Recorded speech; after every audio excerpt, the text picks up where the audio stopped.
Este es el podcast Café con Rosa Liarte. Un podcast donde hablamos de educación.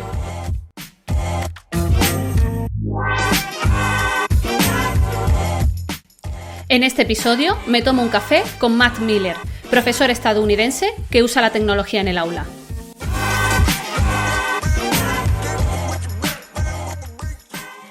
Pues estamos en un nuevo capítulo de Café con Rosa Liarte y tengo a un invitado súper especial y súper lejos de mí. Está al otro lado del micrófono, nada más y nada menos que Matt Miller. Hola, Matt. Hola, muchas gracias. Encantada de que estés en este podcast. Voy a hablar más lento debido a que Matt va a hacer un grandísimo esfuerzo por hablar en español y si no, pues le ayudaré en lo posible en traducirle. Pero para mí Matt es una grandísima inspiración.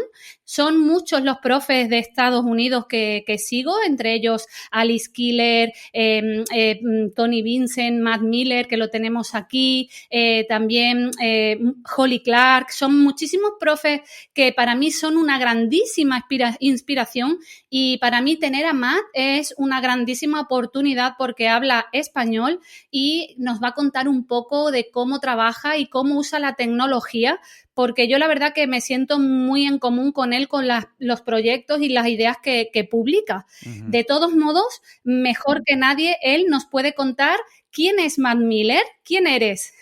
Bueno, y gracias por esta oportunidad. Y acabo de decirte que no he hablado en español por unos años, entonces voy a hacerlo lo mejor que puedo. Pero pues me llamo Matt y soy de los Estados Unidos aquí y enseñaba el idioma español por más de 10 años aquí en las escuelas secundarias. Y después escribí 4 libros y doy presentaciones a las conferencias para maestros y presentaciones a diferentes escuelas y escribo en mi blog y es lo que hago ahora, pero mis experiencias en la clase enseñando el español eran una gran parte de la persona que estoy o que soy ahora y bueno, es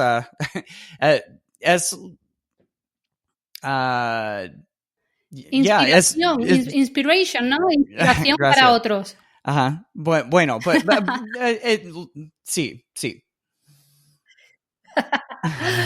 Bueno, Mar, para ti, ¿qué es la educación? ¿Qué es para ti educación? Educación es más que los estudiantes viniendo a la escuela y sentándose en los asientos y pasando a diferentes clases durante todo el día.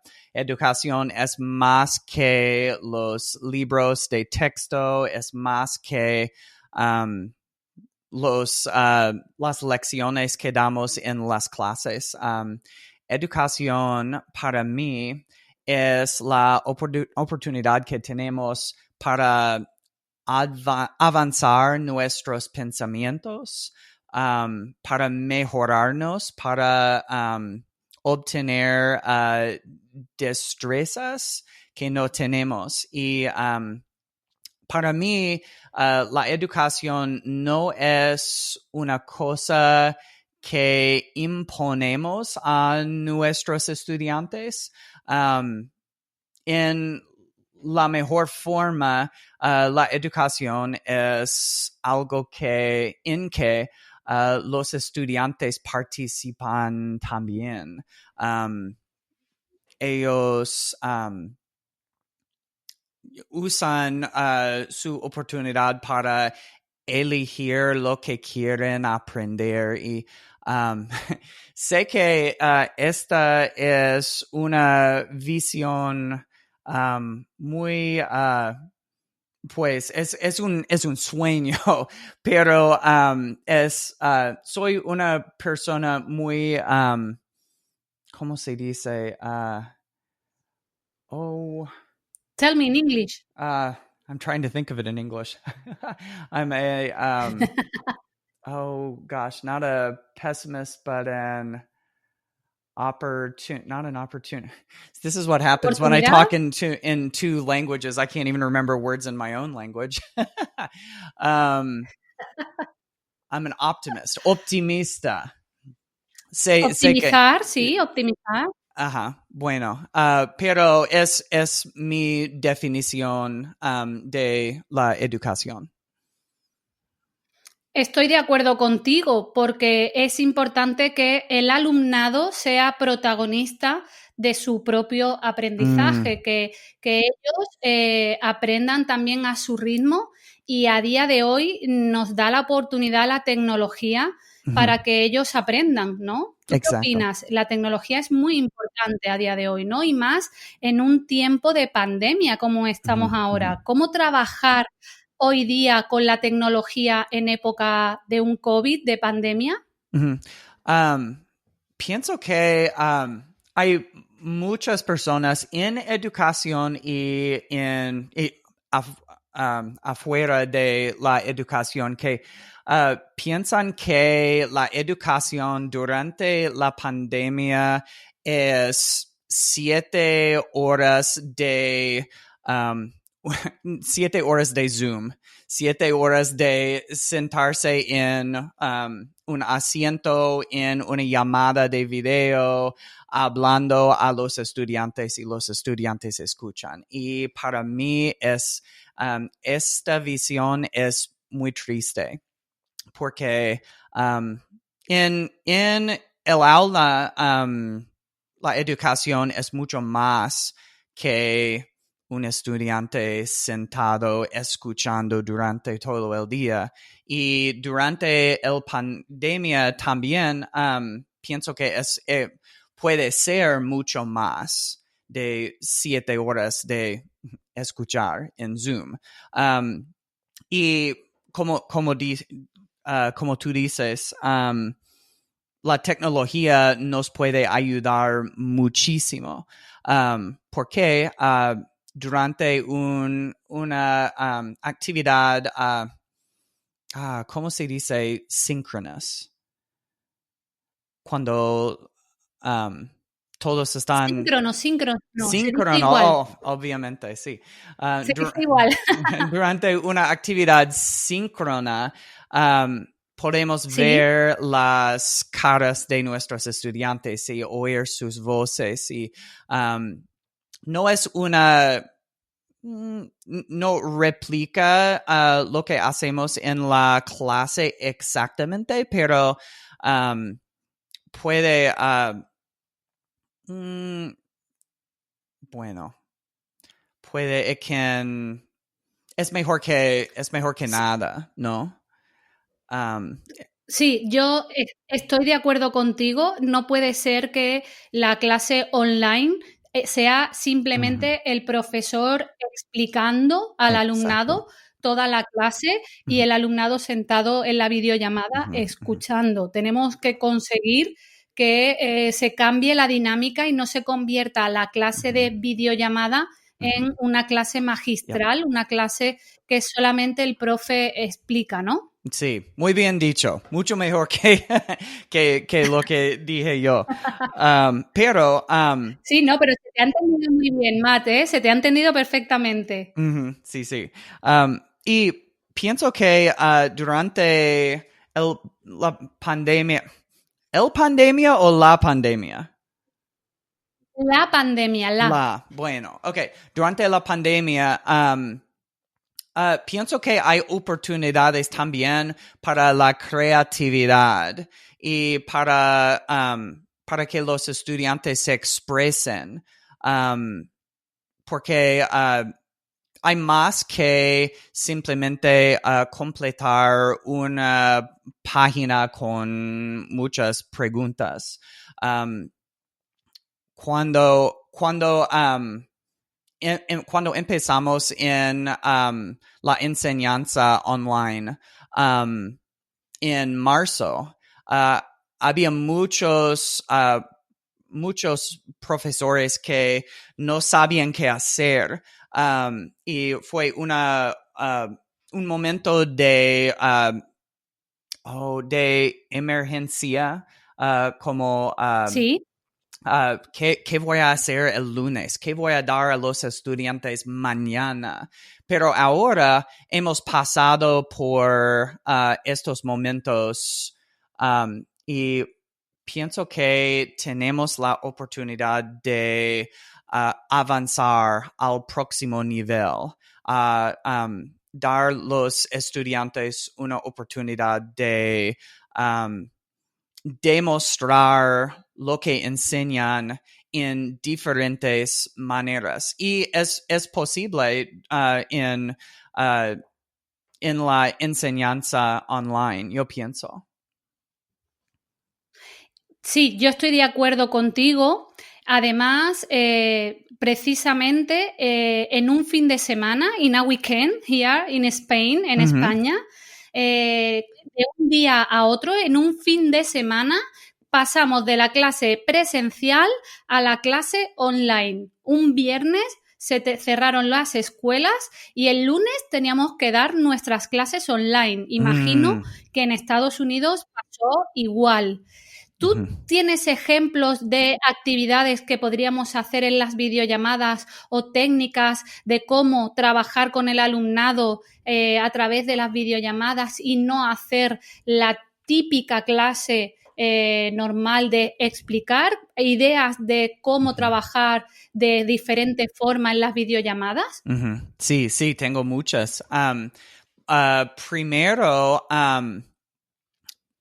pienso que muchas de las aplicaciones que usamos en una clase cara a cara podemos usar también en una videollamada.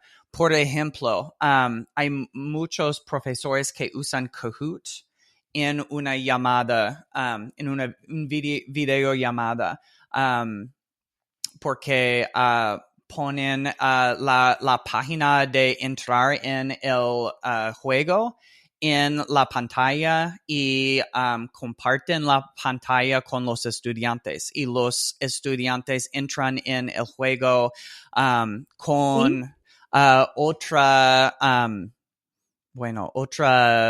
ventana, another window.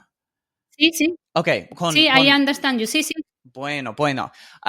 Y con pienso que hay muchos profesores que no piensan, no saben cómo hacer lo que hicieron en la clase en una videollamada síncrona, pero hay oportunidades para hacerlo. También otra idea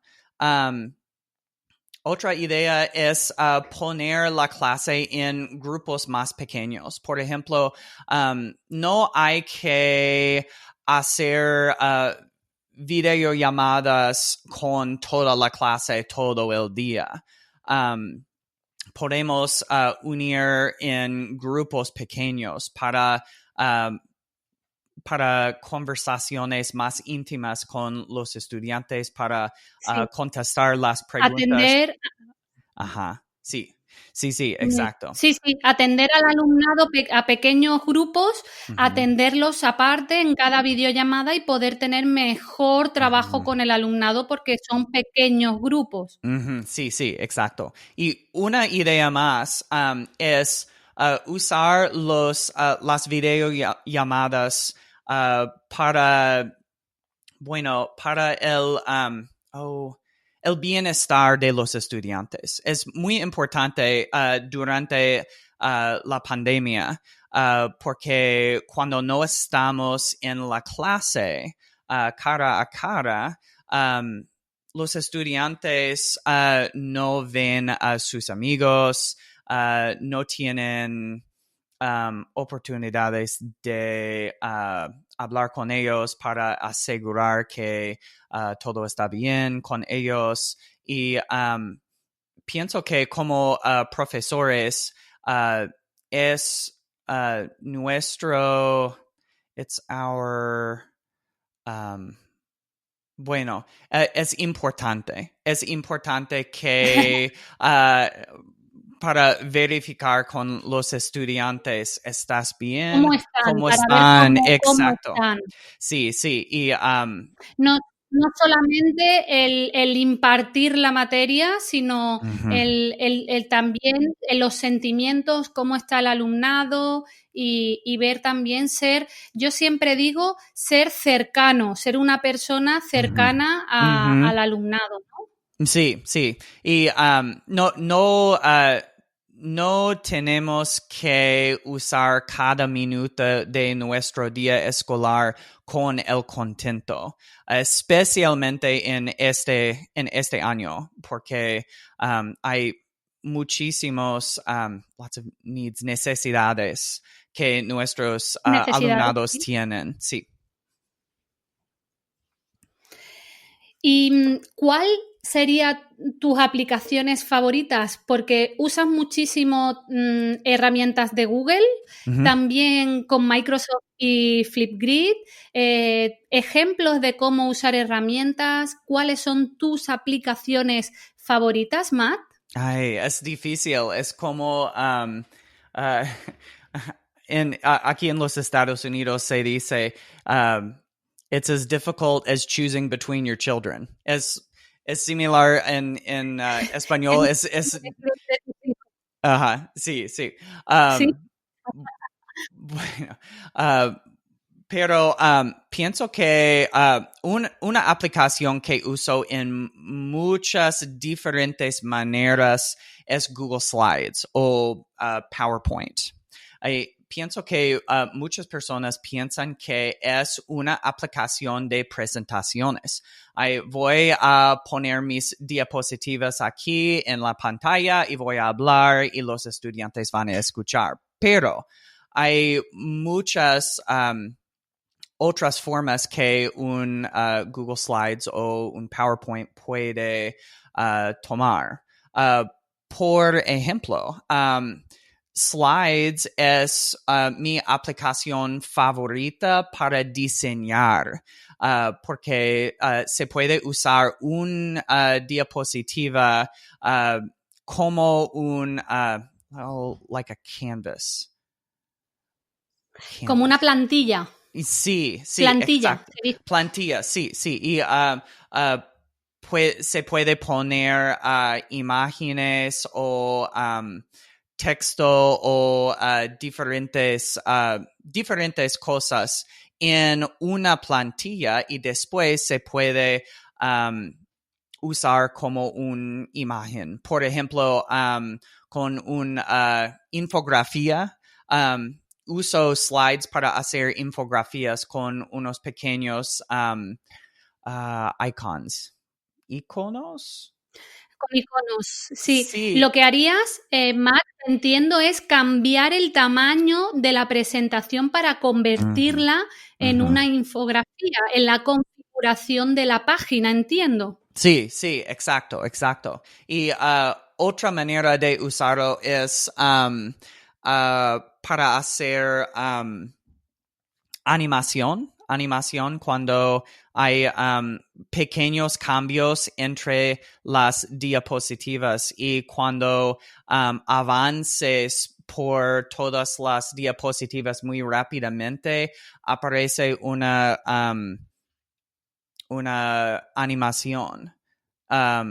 Y se puede usar para demostrar diferentes cosas en el contenido o el contenido.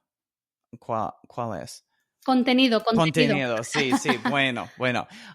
Por ejemplo, en las ciencias, especialmente en la anatomía, hay unos sistemas que se puede demostrar con una animación, con las varias partes de los sistemas de los músculos o la circulación o lo que sea. Y se puede demostrar con una animación. Entonces, Google Slides es uno de mis favoritos y pienso que puedo hacer casi todo lo que quiero en esta aplicación. Y tengo otros favoritos también. Sí, la verdad que Google Slides es un gran desconocido en el aspecto de que solamente se usa como presentación y se puede ir mucho más allá con Google Slides, que es una herramienta totalmente gratis, que la tenemos ahí y no es solamente para hacer presentaciones, ¿no? Es lo que en sí quieres decir. Yo sé que tú tienes muchísimas plantillas y ejemplos en tu blog y muchos plantillas, Remember Canvas, y sé que das muchísimos ejemplos de lo que tú estás hablando ahora mismo. La verdad que es súper interesante porque yo he aprendido muchas cosas de usar en Google Slides gracias a ti. Así que os animo a que cotilleéis y miréis el trabajo de Matt y su canal de YouTube, que explica muchísimas cosas. ¿Otra aplicación, Matt, que también te guste? ¿Otra más? Sí. Bueno, hay dos más. Uno obviamente es Flipgrid. Flipgrid es fantástico, especialmente en la enseñanza online, porque se puede ver las caras y se puede oír las voces de los estudiantes y ellos a nosotros también. Y porque hay un editor en español. Editor. Como... Editor. Ok, bueno, hay un muy buen editor de video dentro de Flipgrid. Bueno, dentro de Flipgrid que podemos usar para poner diferentes colores en el video y poner imágenes o añadir texto y con todo esto un estudiante puede grabar un video y hacerlo en una muy buena presentación de video con muy poco tiempo. Y especialmente en... ¿Cómo? Flipgrid tiene muchas novedades. Este verano han puesto muchas cosas nuevas en la aplicación. Sí, exacto. Blackboard para escribir en el vídeo, puedes adjuntar un documento. No es solamente un vídeo, sino que puedes hacer muchas más cosas en Flipgrid, ¿verdad? Sí. Una cosa que puedes hacer en Flipgrid es sort. Like when you sort things, put them into groups, en categorías. ¿Cómo se dice? Dividir en categorías, ¿no? Sí, dividir en poner categorías. Sí. Con el texto, un estudiante puede poner varias líneas de texto en el video y empezar a grabar. Y el estudiante puede dividir las líneas de texto en diferentes categorías, explicando todo mientras grabar. Es solo un ejemplo de todas las cosas fenomenales que podemos hacer con Flipgrid. Y, genial. Sí. Y el último, hay muchos, pero para hoy el último es Pear Deck. Es uno de mis favoritos, que se puede usar con Google Slides y con Pear Deck.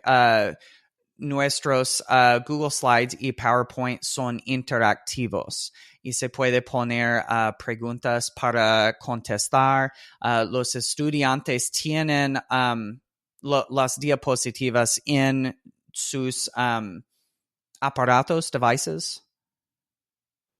Sí, Okay. aparatos, sí. Dispositivos, también se dice dispositivos. Ajá, sí, sí.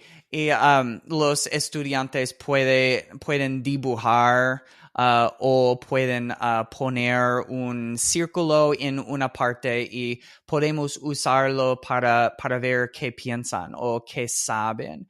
Y es una manera muy interactiva para los estudiantes con nuestras diapositivas. Entonces, hay tres de mis aplicaciones favoritos: Google Slides, Flipgrid y Pear Deck.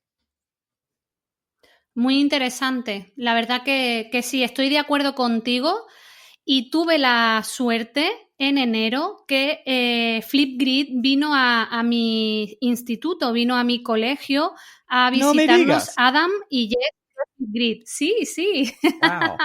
I will show you the video. Mm-hmm. Tenemos un vídeo y ellos conocieron a mis estudiantes y lo pasamos súper, súper bien. Oh, Vinieron aquí a sí. España. Qué bueno. Adam y Qué Jess, suerte. bueno, Adam, sí, sí, el equipo de Flipgrid para mí son los mejores, ¿eh? Son increíbles el equipo que hay detrás de Flipgrid, atentos a todas las peticiones y cómo en las redes sociales Mm-hmm. se mueven y le dan voz a los profesores con lo que hacemos con Flipgrid. Para mí es un equipo increíble. I think you too. Yeah, yeah. Qué bueno, qué bueno. Y ellos, Sí. la gente en Flipgrid son unos de mis favoritas personas en todo el mundo. Son súper geniales. Sí, sí. Yo tuve la oportunidad de conocerlos en el BET, en Ujú. Londres, en London, Ah, sí. y allí ya me dijeron de venir al colegio y vinieron a visitarnos. Qué Fue una bueno. grandísima experiencia. Sí, sí. De acuerdo. Bueno, Matt, ¿por qué? Bueno, tu blog se llama Ditch That Textbook, si en inglés significa realmente en español deshazte de ese libro de texto. Tú eres muy claro en eso de quita ya de en medio ese libro de texto. Ujú. ¿Por qué decidiste poner ese nombre tan atrevido, tan particular para los profesores? Porque muchísimos profesores se agarran al libro de texto y no usan otra cosa y hay mucho miedo en deshacerse del libro de texto. Sí. ¿Por qué ese nombre a tu blog? Ah, bueno. Y no sabía cuando empecé a escribir en el blog, no sabía que fue un tema tan atrevida, pero el nombre vino de mi experiencia con mis propios libros de texto. Porque cuando yo estaba enseñando el español, vi que los libros no estaban ayudando a mis estudiantes ser buenos hablantes de español. Ellos no hablaban español mejor con todos las actividades en el libro. Fueron un poco de un obstáculo más que una ayuda. Y empecé a pensar, hay que ser una mejor manera de aprender un idioma.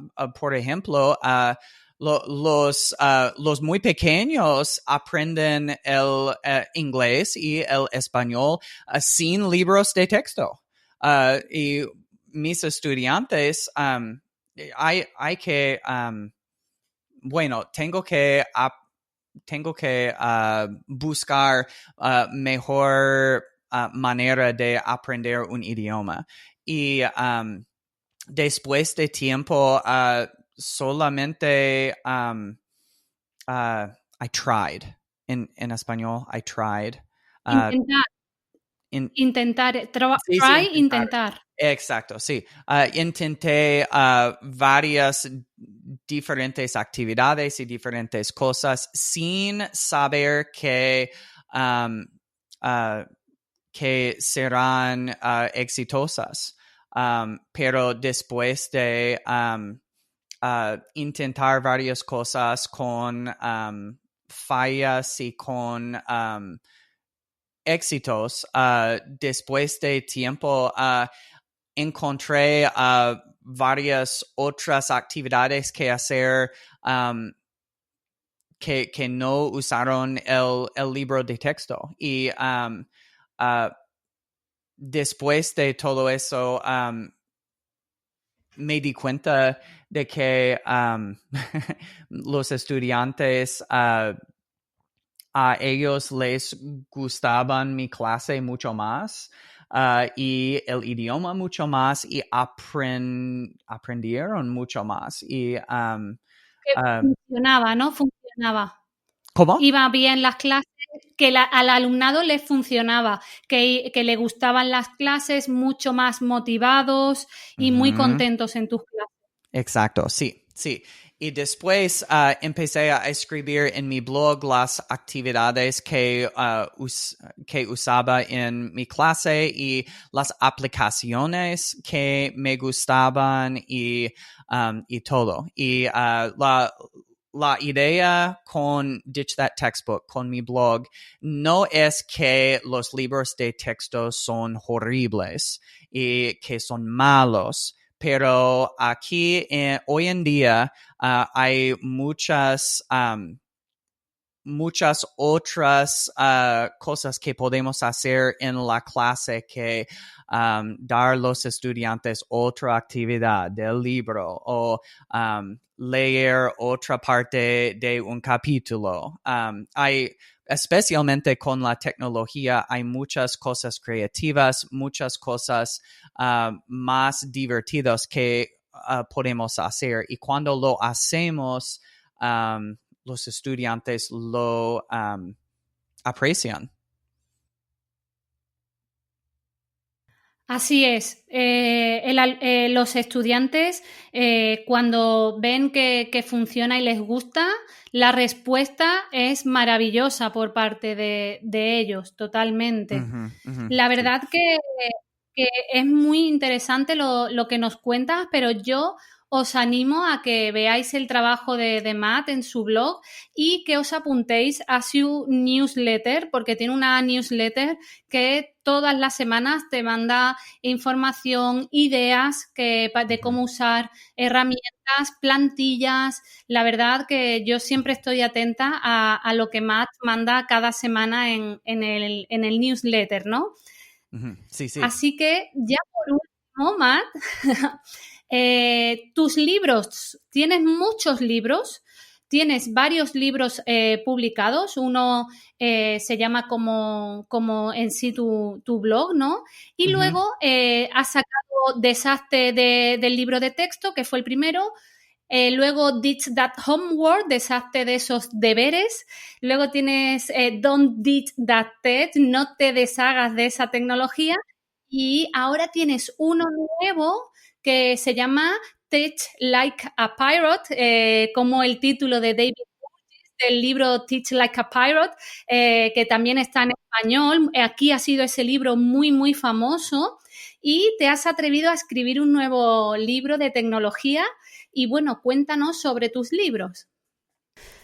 Bueno, cosas del directo. La verdad que detrás de esa pregunta que le había hecho a Matt explicó sus 4 libros y cuando terminé la grabación, pues no sé por qué, la verdad que a él, bueno, él me explicó que le había dado un error de conexión en internet, su internet, y se me ha grabado el podcast hasta esa pregunta y no tengo lo que es el final del podcast grabado por Matt y la despedida.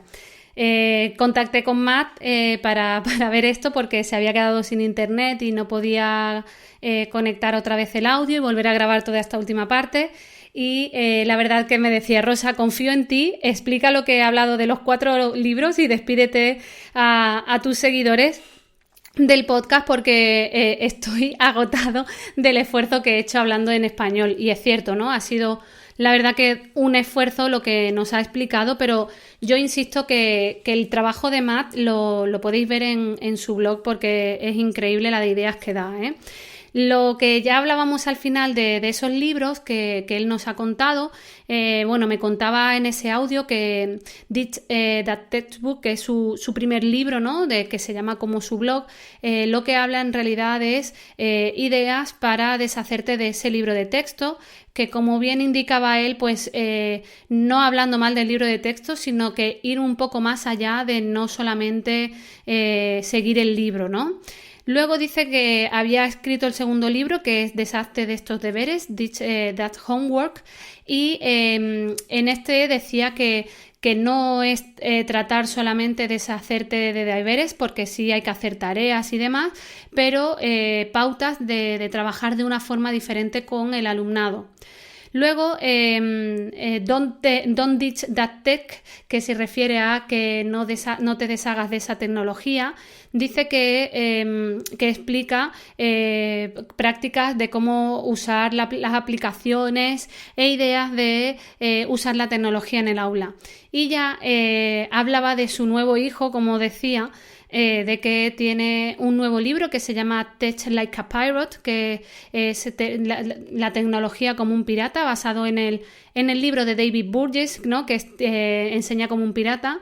Pues basado en esta idea, dice que es su libro favorito, que es su último libro y que lo que intenta es enseñar experiencias inolvidables, memorables, ¿no? Por así decir, para el alumnado y el profesorado para trabajar la tecnología en el aula. Dice que el libro se divide en diferentes apartados, creo que quiero recordar porque la grabación no se me ha guardado, pero creo que dijo 8, en el que recoge diferentes pautas de usar la tecnología en el aula. A modo de broma, ya al final, pues antes de empezar el podcast, ya había hablado con él comentándole que lo que tenía que hacer era traducir sus libros al español, y en el podcast pues se lo comenté también y decía que se iba a animar a intentar a ver si conseguía gente que tradujera sus libros en español, y me había propuesto a mí que se lo hiciera. La verdad que no paro y lo veo ahora mismo inviable, pero sí creo que hay gente que perfectamente puede hacer la traducción de estos libros porque son súper interesantes, y él dejaba ahí abierto un poco que quien quisiera traducir sus libros que se pusiera en contacto, que él estaría encantado, que aunque sabe español, pero que necesita la ayuda de gente nativa para que puedan hacer las traducciones de sus libros. En fin, con todo esto, pues deciros que al final del podcast me despedía de él, le daba las gracias, que no solamente aporta en la educación en Estados Unidos, que aporta también más allá de Estados Unidos, y ha sido una gran suerte tenerlo por aquí, que haya prestado su tiempo a este podcast, y que os animo a que conozcáis su trabajo para que veáis lo que hace. Y yo ya os digo que estoy suscrita a su newsletter y no tiene nada de desperdicio, porque siempre está aportando vídeos e ideas, y la verdad que también muy activo en su canal de YouTube. Así que ya me despido y os mando un fuerte abrazo, espero que os haya gustado y nos vemos en el siguiente episodio.